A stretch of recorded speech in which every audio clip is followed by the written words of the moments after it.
दोस्तों, आज हम जानेंगे आइंस्टाइन के कुछ राजों के बारे में।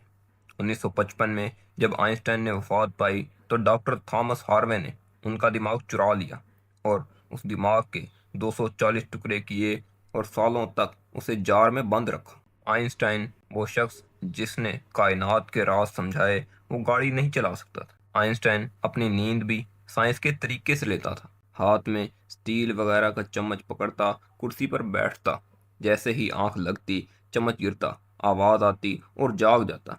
इस आधी नींद को आइंस्टाइन तख्लीक का दरवाजा कहता था। 1980 के कुछ खतूत से पता चला कि आइंस्टाइन की एक बेटी भी थी जिसका नाम था लेसरल। आइंस्टाइन की पहली बीवी मलेवा को आइंस्टाइन ने एक लिस्ट दी थी जिस पर लिखा हुआ था, कमरे में 3 वक्त का खाना आना चाहिए, जब कहूँ चुप रहना। ये शादी नहीं थी बल्कि ये एक मुआहदा था।